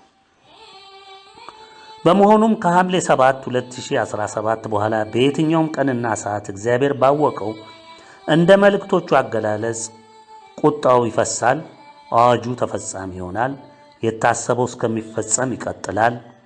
ዓለም በሙሉ በኢትዮጵያ ዓለም ብርሃናዊ መንግስት ስር እስከሚገዛ ድረስ ጠረጋው ከ7 እጥፍ ወደ 7 ጊዜ 7 እጥፍ እየተባዛ ይቀጥላል። በጥቂት ሚሊዮኖች የሚቆጠር ህዝብ ሊቀር ይችላል ወይም ላይቀር ይችላል። እሱ የእግዚአብሔር ውሳኔ ነው። መቋጫው ግን የኢትዮጵያ ዓለም ብርሃናዊ መንግስት የዓለሙ ገዢ መሆኑ በተግባር ሲረጋገጥ ብቻ ይሆናል። ልብ በሉ። የኢትዮጵያ ዓለም ብርሃናዊ መንግስት ያልነገሰበት በስልጣኑና በአገዛዙ ስር ያላደረገው አገር ህዝብ መከራውን አክብዶ ፍጹም መጠረግና ባዶ ምድር እስከሚቀር ድረስ የቁጣው በትር ያርፍበታል እንጂ አንዳች የሚያመጣው ነገር የለም። እጅ ባለመስጠት የሚገኝ መፍትሄ በፍጹም አይኖርም። እጅም መስጠት የሚቻለው እየለመኑ ነው። እሪ ብሎ እየጮሁ እያለቀሱ ነው። ተንበርክኮ እየተንፏቀቁ ነው። ደም እንባ እያፈሰስክ ነው የምትለምነው። በስተመጨረሻ የምናሳስባችሁ ቢኖር የቃል ኪዳን ኃይለ ቃሎቹን ሰንደቃችንን በቤታችሁ በባዕታችሁ ማድረግን አትርሱ። የተመከራችሁትን በሙሉ እስከ ዛሬ ስትመከሩ ስለኖራችሁ ቤተሰቦቻችንን ነው የምንለው። አስታውሱና በተግባር አውሉ። ማህበራዊ ሚዲያው እስካለ ትምህርትን ለቤተሰቦቻችን ለማድረስ እንሞክራለን። ለተቀረው ሕዝብ ግን የምንለው አንዳች የለንም። ከእምነታችን መርከብ ስንወጣ መቅሰፍቱና ጠረጋው አብቅቶ እግዚአብሔር ውጡ ነግቷል ሲለን ብቻ በግልጽ የምንገናኝ ይሆናል። ያም የትንሣኤው ዘመን መጀመር መንጋትም ይሆናል። ቸሩ መድኃኔዓለም ድንግል እናታችን ያበርቷችሁ፣ ይጠብቋችሁ፣ በነገር ሁሉ ያጽኗችሁ። አይዟችሁ ወገኖቼ፣ እዚህ ሰዓት ላደረሳችሁ አምላክ ለእናታችሁ ለሁሉም ሊቃነ መላእክት ለቅዱሳን አባቶቻችሁ ሁሉ እያመሰገናችሁ ጸንታችሁ በባዕታችሁ እግዚአብሔር ኑሩ ቆዩ ባላችሁ ቦታ ሁሉ ጸንታችሁ ቁሙ። ባለምልክት ናችሁ። ለበጎ ሰዓት የታተማችሁ ናችሁ። ሙሴ የእስራኤልን ሕዝብ ተረክቦ ወደ ነጻነት ጉዞ ከመጀመሩ በፊት በትዕቢቱ በጥጋቡ የጸናውን ፈርዖንና የግብፅን ሕዝብ ከነ ንብረቱ ከነ ሰራዊቱ ከነ ከብቱ ሁሉ ሞት ሲጠርገው የእስራኤል ሕዝብ በቤቱ ተወስኖ በሩን ዘግቶ የቂጣ በዓሉን አምላኩን እያመሰገነ ሰዓቱን ይጠብቅ ነበር። ከተፈጸመ በኋላ እግዚአብሔር በጠላቱ ፊት ከፍ አድርጎ ጠላቶቹን ሁሉ ትቢያ አስልሶ በክብር ወደ ነጻነት ጉዞ ተንቀሳቅሷል። ይሄ ነው ዛሬም የሚሆነው። ይሄው ነው ዛሬም የሚሆነው። ይሄው ነው። የኢትዮጵያ ዓለም ብርሃናዊ መንግስት ስር የማይሆን የማይገዛ እጁን የማይሰጥ ሁን የተባለውን የማይሆን ነጭም ጥቁርም አረቡም ኤሽያውም ላቲኑም በጥቅሉ በመላው ዓለም ያለ መንግስትም ህዝብም ሙሉ በሙሉ ይጠፋል፣ ይጠረጋል። አልገዛ ያለ ህዝቡንም እመራለሁ ብሎ የቆመ መንግስት ባገኘው ቀዳዳ ሁሉ ነፍሱን ለማዳን ቅሬትም ቢሆን ለማትረፍ ያለው ቀዳዳ እድል ለምኖ ተንበርክኮ እግዚአብሔርን ኃያልነት ፈጣሪነት አምላክነት ተቀብሎ ድንግልን ታምኖ እጁን ለመስጠት ለኢትዮጵያ ዓለም ብርሃናዊ መንግስት እጁን ለመስጠት መድከም አለበት። መድከም፣ እንባውን ማፍሰስ፣ መንፋቀቅ፣ ደሙን ማዝራት ሁሉ ይቀጥላል። ስቃውን አይቶ ነው ያም እጅ ለመስጠት። ይህ ሁኔታ በመላው ዓለም በአገራችንም በኢትዮጵያም የጸና ይሆናል። አዋጁ ምን እንደሚል ታስታውሳላችሁ። በመልእክት 9 ያለውን አዋጅ ማንኛውም ህዝብ መንግስት ከወዲሁ በውል ቢመለከተው ይጠቅማል። የአብርሃሙ ሥላሴ የተመሰገነ ነው። ቸሩ መድኃኔዓለም የተመሰገነ ነው። እናታችን ቅድስተ ቅዱሳን ድንግል በሰማይም ንግሥት በምድርም ንግሥት የተመሰገነ ይሁን። ቅዱሳን ሊቃነ መላእክት የተመሰገኑ ይሁኑ። ቅዱሳን አባቶቻችን የተመሰገኑ ይሁኑ። እግዚአብሔር ይመስገን። በዚህ መጨረሻው ሰዓት የእግዚአብሔርን ፈቃድ ትእዛዝ ለመፈጸም ለውጊያው የተሰለፉትን ቅዱሳን ሊቃነ መላእክት ከነሰራዊቶቻቸው እንደየማዕረጋቸው የተመሰገኑ ይሁኑ። በዚህ የእግዚአብሔር ኃይለ ቃል የዛሬውን መግለጫችን ውሳኔያችንንና ትምህርታችንን እንደመድማለን። እንግዲህ ወገኖቼ የኢትዮጵያ ዓለም ብርሃን ቤተሰቦች፣ ቅን የዋህ ትሁት ህዝቦች እግዚአብሔር በያላችሁበት ይጠብቃችሁ። ብዙ ጊዜ የምንሰጠው ማሳሰቢያ፣ የምንሰጠው መግለጫ፣ ምክር፣ አንዳንዴም ውሳኔዎቻችን ሁሉ ሲገለጹ የሚመጡ ጥፋቶች ከመምጣታቸው በፊት ሰዎች ንስሐ እንዲገቡ ወደ እግዚአብሔር ጉያ እንዲሰበሰቡ ከጠፉበት እንዲመለሱ በማሰብ እግዚአብሔር የሰጠንን አደራ ለመወጣት ስንል የተለያዩ ውሳኔዎችን በመግለጫችን ስንገልጽ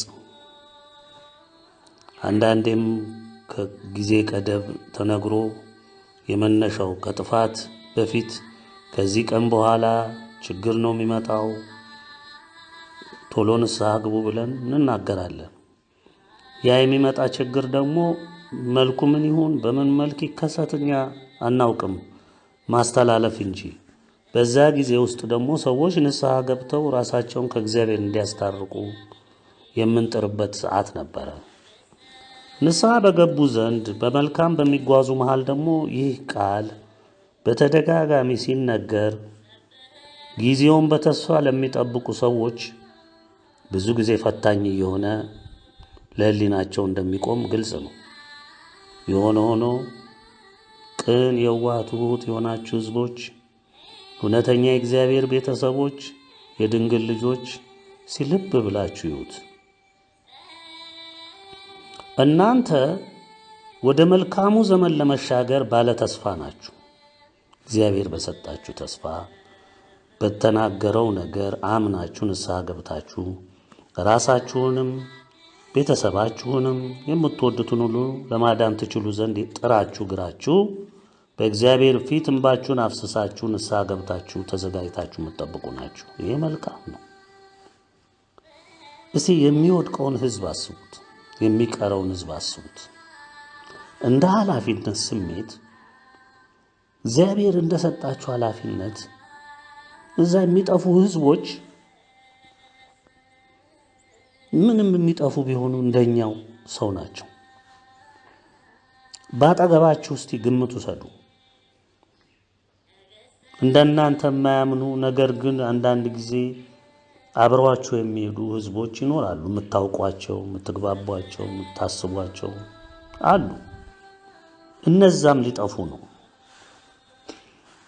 እና በዓይነ ሕሊናችሁ ስታዩ ያጠፋፋቸው ሁኔታ፣ የሚመጣው ቁጣ፣ ያ ሁሉ ያሳስባችኋል።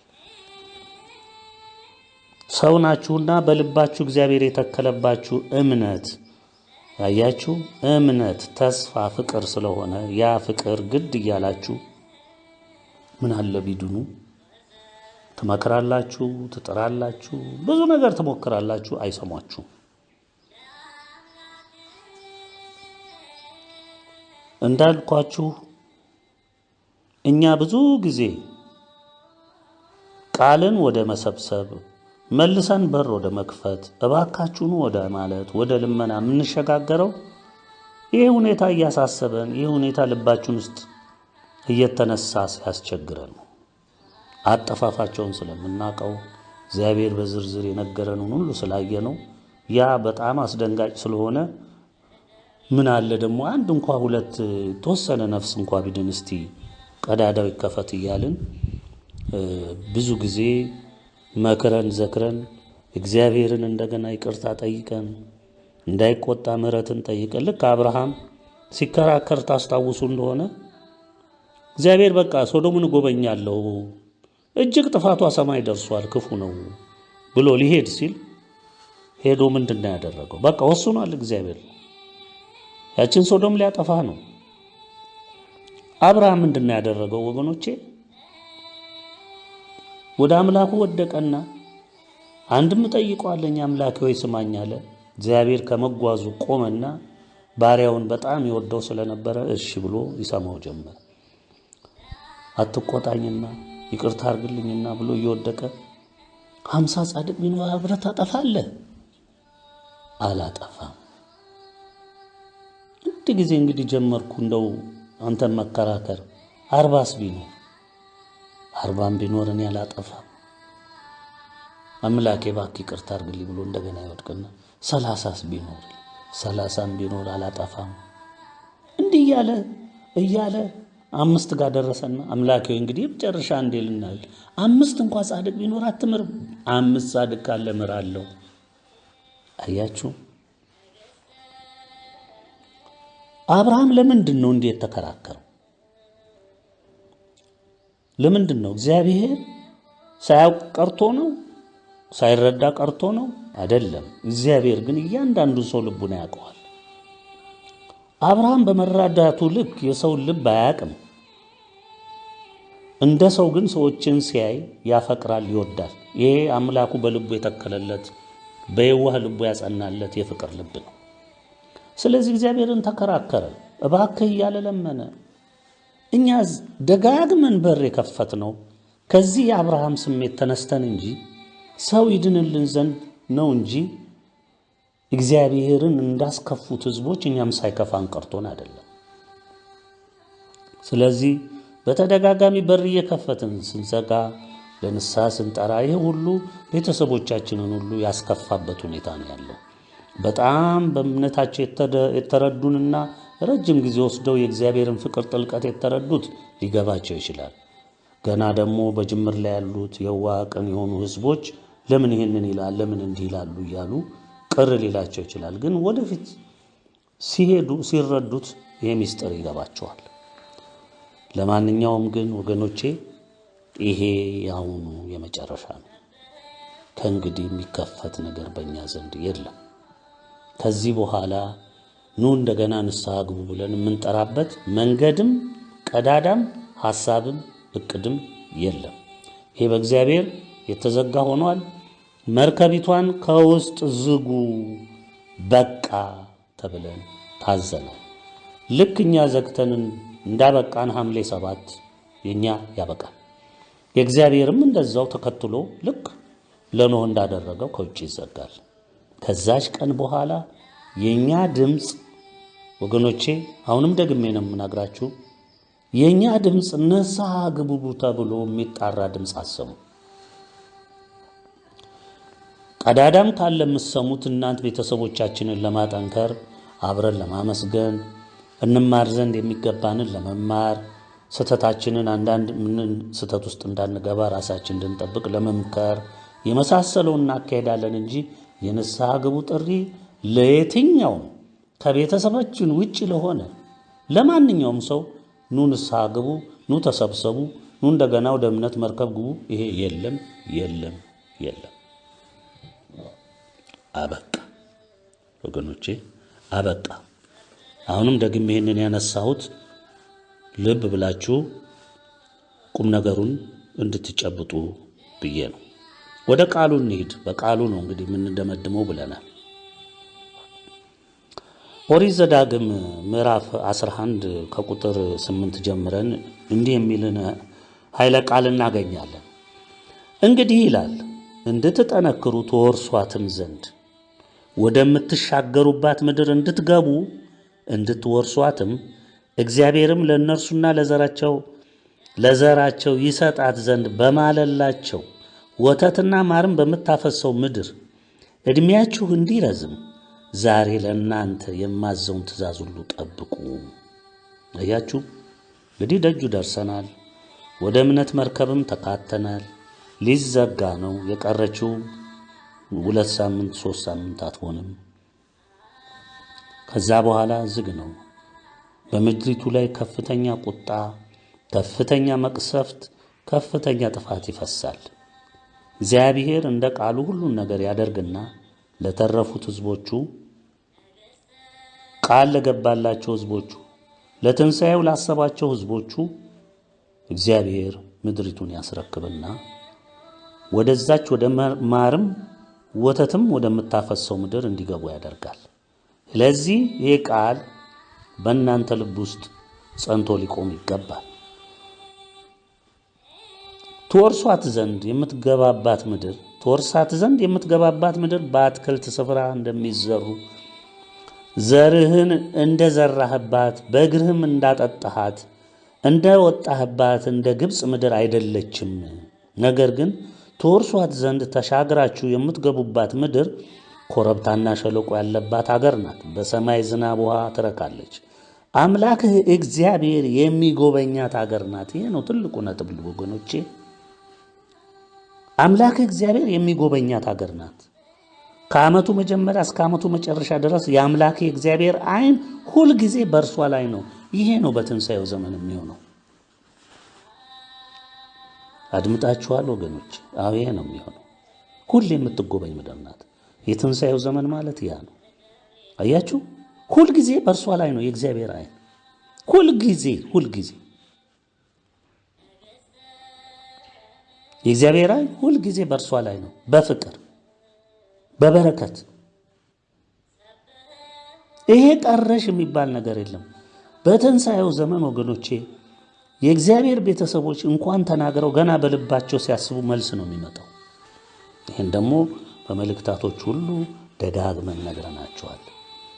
እንዲህም ይሆናል እናንተ አምላካችሁ እግዚአብሔርን ትወዱ ዘንድ በፍጹም ልባችሁ በፍጹም ነፍሳችሁ ታመልኩት ዘንድ ዛሬ ለእናንተ የማዘውን ትእዛዜን ፈጽማችሁ ብትሰሙ እህልህን ወይንህንም ዘይትህንም ትሰበስብ ዘንድ በየጊዜው የበልጉን ዝናብና የክረምቱን ዝናብ ለምድራችሁ አወርዳለሁ። በሜዳ ለእንስሶች ሳርን እሰጣለሁ። ትበላም አለህ ትጠግባም አለህ። ልባችሁ እንዳይስት ፈቀቅ እንዳትሉ ሌሎችንም አማልክት እንዳታመልኩ እንዳትሰግዱላቸውም የእግዚአብሔርም ቁጣ እንዳይነድባችሁ ዝናብም እንዳይዘንብ ምድሪቱም ፍሬዋን እንዳትሰጥ ሰማይን እንዳይዘጋባችሁ እግዚአብሔርም ከሚሰጣችሁ ከመልካሚቱ ምድር ፈጥናችሁ እንዳትጠፉ ተጠንቀቁ። ይሄ ነው ትልቁ ነገር ወገኖቼ። እንግዲህ ደርሰሃል። በቃ ይሄንን ምክር ጠብቅ። ቃስ እያልክ እግር እየገባ ነው። ቃስ እያለ እግዚአብሔር ወደዛችሁ ወደ ብርሃኗ እያስጠጋ ነው። ሳታውቁት ነው የምትደርሱት። እንዴ ሆነ እንዴ ነጋ እንዴ የምትሉበት ሰዓትን እግዚአብሔር በፍጥነት ነው የሚያመጣው። መከራው ምድርን ሲከድን እናንተም በየባታችሁ ስትሆኑ የምታዩት ነገር ስለሌለ ምን ይፈጠር ይሆን? ዓለም ምን ሆነች? አቤት መከራ! እንዲህ ያላችሁ እንግዲህ ብዙ ታስቡ ይሆናል። ግን ያ ግድ ነው ይሆናል። ግን ባላችሁበት ሆናችሁ እግዚአብሔርን ማመስገን ነው። እንግዲህ እነዚህን ቃሎች በልባችሁና በነፍሳችሁ አኑሩ። እነርሱም ለምልክት በእጃችሁ ላይ እሰሯቸው። በዓይኖቻችሁ መካከል እንደ ክታብ ይሁኑ። ልጆቻችሁንም አስተምሯቸው። በቤትም ስትቀመጥ በመንገድህም ስትሄድ ስትተኛም ስትነሳም አጫውቷቸው። እርሷንም እንዲሰጣችሁ እግዚአብሔር ለአባቶቻችሁ በማለላቸው ምድር እንደ ሰማይ ዘመን በምድር ላይ ዘመናችሁ የልጆቻችሁም ዘመን ይረዝም ዘንድ በቤትህ መቃኖችና በደጃፍን በሮች ላይ ጻፈው። አምላካችሁን እግዚአብሔርን ትወዱ ዘንድ በመንገዱም ሁሉ ትሄዱ ዘንድ ከእርሱም ጋር ትጣበቁ ዘንድ ዛሬ ለእናንተ የማዘውን ትእዛዝ ሁሉ ብትጠብቁ ብታደርጓትም እግዚአብሔር እነዚህን አሕዛብ ሁሉ ከፊታችሁ ያወጣል። ከእናንተም የሚበልጡትን የሚበረቱትንም አሕዛብ ትወርሳላችሁ። በቃ የእግዚአብሔር ሕዝብ ይወርሳል። ኢትዮጵያ ዓለምን ትቆጣጠራለች፣ ትወርሳለች። የኢትዮጵያ ዓለም ብርሃናዊ መንግስት በስፍራው ይሆናል። የእግራችሁ ጫማ የምትረግጣት ስፍራ ሁሉ ለእናንተ ትሆናለች። ከምድረ በዳም ከሊባኖስ ከታላቁም ከኤፍራጥስ ወንዝ ጀምሮ እስከ ምዕራብ ባህር ድረስ ዳርቻ ሁሉ ይሆናል። በእናንተም ፊት ማንም መቆም አይችልም። አምላካችሁ እግዚአብሔር እርሱ እንደተናገራችሁ ማስፈራታችሁን ማስደንገጣችሁንም በምትረግጧት ምድር ሁሉ ላይ ያኖራል። እነሆ እኔ ዛሬ በፊታችሁ በረከትና መርገምን አኖራለሁ። በረከትም እኔ ዛሬ ለእናንተ የማዘውን የአምላካችሁን የእግዚአብሔርን ትእዛዝ ብትሰሙ፣ መርገምም የአምላካችሁን የእግዚአብሔር ትእዛዝ ባትሰሙ፣ ዛሬም ካዘዝጓችሁ መንገድ ፈቀቅ ብትሉ፣ ሌሎችንም የማታውቋቸውን አማልክት ብትከተሉ ነው። አምላክህን እግዚአብሔርን ትወርሳት ዘንድ አንተን ወደምትሄድባት ምድር ባገባ ጊዜ በረከቱን በገሪዛን ተራራ መርገሙንም በጌባል ተራራ ታኖራለህ። እነርሱም በዮርዳኖስ ማዶ ከፀሐይ መግቢያ ካለችው መንገድ በኋላ በአረባ በተቀመጡት በካናውያን ምድር በገልጌላ ፊት ለፊት በሞሪያ አድባር ዛፍ አጠገብ ናቸው። አምላካችሁ እግዚአብሔር የሚሰጣችሁን ምድር ትወርሱ ዘንድ ዮርዳኖስን ትሻገራላችሁ፣ ትወርሳቷላችሁ፣ ትቀመጡበታላችሁ። እኔም ዛሬ በፊታችሁ የማኖራትን ሥርዓትና ፍርድ ሁሉ ታደርጉ ዘንድ ጠብቁ። እንግዲህ ይህችን ቀን አስታውሱ ወገኖቼ። ወደዚህ ቃል የወሰድኳችሁ እንደ ቀላል ከገባችሁ በኋላ ስትደርሱ የእግዚአብሔርን የማዳን ሥራ ካያችሁ በኋላ የሰጣችሁን ተስፋ ሲፈጽመው እነዚህን ያዘዘውን ትእዛዝ ሁሉ በልባችሁ ተክላችሁ መኖር አለባችሁ። እግዚአብሔር አምላካችሁ ቀናተኛ አምላክ ስለሆነ አዎ እንዳታስከፉት ተጠንቀቁ። ሌላው የእግዚአብሔር ኃይለ ቃል መዝሙር የዳዊት መዝሙር 117 በቅንፍ 118 ነው። እንግዲህ ከዚህ በኋላ ሁላችሁም የኢትዮጵያ ዓለም ብርሃን ቤተሰቦች፣ ቅን የዋህ ሕዝቦች እንግዲህ መከራው ፍሰት ሲጀምር ምን ማድረግ አለብን በባታችን ሆነን የሚለው ነው። እግዚአብሔርን አመስግኑ ነው። ሙሴ ቤተሰቡን ቤቱን ከልሎ የቂጣ በዓሉን ሲያከብር እግዚአብሔርን ነበር ያመሰግን የነበረው። ሕዝቡም እንደዛው እግዚአብሔርን አመስግኑ ይላል ቃሉ። ቸር ነውና ምሕረቱ ለዘላለም ናትና፣ ቸር እንደሆነ ምሕረቱ ለዘላለም እንደሆነች የእስራኤል ቤት አሁን ይንገሩ። ቸር እንደሆነ ምሕረቱ ለዘላለም እንደሆነች የአሮን ቤት አሁን ይንገሩ። ቸር እንደሆነ ምሕረቱ ለዘላለም እንደሆነች እግዚአብሔርን የሚፈሩ ሁሉ አሁን ይንገሩ። በተጨነቁ ጊዜ እግዚአብሔርን ጠራው፣ ሰማኝ፣ አሰፋልኝ። እግዚአብሔር ረዳቴ ነው፣ አልፈራም። ሰው ምን ያደርገኛል? እግዚአብሔር ረዳቴ ነው፣ እኔም በጠላቶቼ ላይ አያለሁ። በሰው ከመታመን ይልቅ በእግዚአብሔር መታመን ይሻላል። በገዢዎች ተስፋ ከማድረግ ይልቅ በእግዚአብሔር ተስፋ ማድረግ ይሻላል። አሕዛብ ሁሉ ከበቡኝ፣ በእግዚአብሔር ስም አሸነፏቸው። መክበቡንስ ከበቡኝ፣ በእግዚአብሔር ስም አሸነፏቸው። ንብ ማርን እንዲከብብ ከበቡኝ፣ እሳትም በእሾህ ውስጥ እንዲነድድ ነደዱ። በእግዚአብሔር ስም አሸነፏቸው። ገፋኸኝ፣ ለመውደቅም ተንገደገድኩ፣ እግዚአብሔር ግን አገዘኝ። ኃይሌም ዝማሬም እግዚአብሔር ነው፣ እርሱም መድኃኒት ሆነልኝ። የእልልታና የመድኃኒት ድምፅ በጻድቃን ድንኳን ነው። ይህ ነው ወገኖች፣ የእልልታና የመድኃኒት ድምፅ በጻድቃን ድንኳን ነው። የእግዚአብሔር ቀኝ ኃይልን አደረገች። የእግዚአብሔር ቀኝ ከፍ ከፍ አደረገችኝ። የእግዚአብሔር ቀኝ ኃይልን አደረገች። አልሞትም፣ በሕይወት እኖራለሁ እንጂ የእግዚአብሔርን ሥራ እናገራለሁ። መገሰስስ እግዚአብሔር ገሰጸኝ፣ ለሞት ግን አልሰጠኝም። የጽድቅን ደጆች ክፈቱልኝ፣ ወደ እነርሱ ገብቼ እግዚአብሔርን አመሰግናለሁ። ይህች የእግዚአብሔር ደጅ ናት፣ ወደ እርሷ ጻድቃን ይገባሉ። ሰምተኸኛልና መድኃኒትም ሆነኸኛልና አመሰግንሃለሁ። ግንበኞች የናቁት ድንጋይ እርሱ የማዕዘን ራስ ሆነ። ይህች ከእግዚአብሔር ዘንድ ሆነች፣ ለዓይናችን ድንቅ ናት። እግዚአብሔር የሠራት ቀን ይህች ናት። ሐሴትን እናድርግ፣ በእርሷም ደስ ይበለን። አቤቱ እባክህ አሁን አድን፣ አቤቱ እባክህ አሁን አቅና። በእግዚአብሔር ስም የሚመጣ ብሩክ ነው። ከእግዚአብሔር ቤት መረቅናችሁ። እግዚአብሔር አምላክ ነው፣ ለእኛም በራልን። እግዚአብሔር አምላክ ነው፣ ለእኛም በራልን። እስከ መሠዊያው ቀንዶች ድረስ የበዓሉን መሥዋዕት በገመድ እሰሩት። አንተ አምላኬ ነህ፣ አመሰግንህም አለሁ። አንተ አምላኬ ነህ፣ ከፍ ከፍ አደርግሃለሁ። ሰምተኸኛልና መድኃኒትም ሆነኸኛልና አመሰግንሃለሁ። እግዚአብሔርን አመስግኑ፣ ቸር ነውና ምሕረቱ ለዘላለም ናትና ይላል። እንግዲህ ወገኖቼ በዚህ ኃይለ ቃል በሁለቱም በኩል ያለውን ኃይለ ቃል ሰምታችኋል። እግዚአብሔር ይባርካችሁ፣ እግዚአብሔር ይርዳችሁ፣ ያጽናችሁ። እንግዲህ አሁን ወደ እምነት መርከባችሁ ተሰባስባችኋል። ባላችሁበት ሁሉንም ነገር እንደተመከራችሁ ታድርጉ። ዳግም ከእንግዲህ በኋላ ከትምህርት ውጭ፣ አሁንም ደግሜ ነው የምነግራችሁ፣ ከትምህርት ውጭ ከመምከር ውጭ እግዚአብሔርን በጋራ ለማመስገን ታውቁት ዘንድ የሚገባ ነገር ከመንገር ከዚህ የዘለለ ስለ ሌላ ነገር የምናነሳው አይኖረንም። የንስሐ ጉዳይ አበቃ፣ ተዘጋ፣ ተከደነ፣ በቃ። ምናልባት የመጀመሪያው መግለጫ መቼ እንደወጣ ወደኋላ ታስቡት እንደሆነ ይሄ የሐምሌ ወር ሳይሆን አይቀርም። በሐምሌ 7 እንግዲህ በሥላሴ ሁሉን ነገር ተዘጋ፣ ተደመደመ ማለት ነው።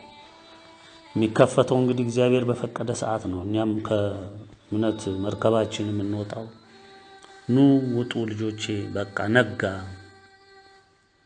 ይኸው ምድሪቱም እንግዲህ ጸርታለች።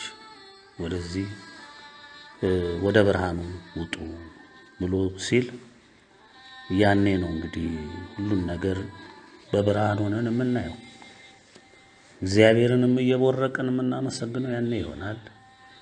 ለዛ እግዚአብሔር ጠብቆ በትዕግስት በተስፋ ጸንተን እንድንቆም አድርጎ እርስ በርሳችን በፍቅር አጽንቶ እንዲያቆየንና ለዛ እንዲያበቃን በጎ ፈቃዱ ይሁንልን። እናታችን ለእኛ የደከመችልን እናታችንም ስሟ የተመሰገነ ይሁን። እኛን ሲራዱ የኖሩት ቅዱሳን ሊቃነ መላእክት ሁሉ ምስጋና ለነሱም ይሁን። ይህን ሁሉ እድል የሰጠን እኛ ሳናውቅ ትቢያ ላይ ሆነን እየበደልነው እያስከፋን፣ እሱ ግን ወዳችኋለሁ ብሎ ከሕዝብ ሁሉ መርጦ እናንተን ሰብስቦ የልጅነት ክብርን የሰጣችሁ እግዚአብሔር አስታውሱ። እግዚአብሔር ልጆቼ እያለ ነው የሚጠራችሁ። አስታውሱ። ጽኑ፣ አትፍሩ፣ አትደንግጡ። በሚሆነው እጅግ የከፋ ብርቱ ነገር ነውና አትደናገጡ። ጩኸት፣ ሁካታ ሁሉ ልትሰሙ ትችላላችሁ፣ እንዳደነግጡ።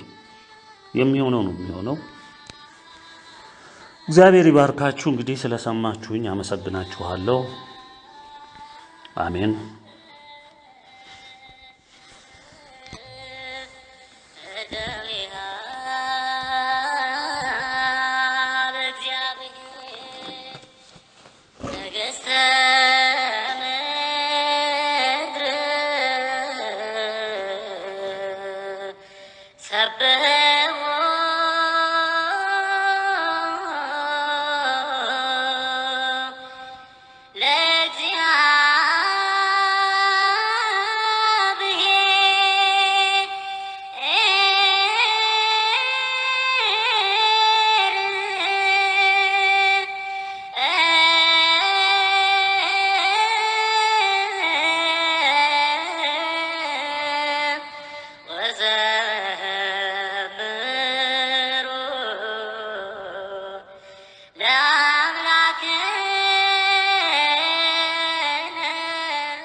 እግዚአብሔር ነገሥተ ምድር ሰብሕዎ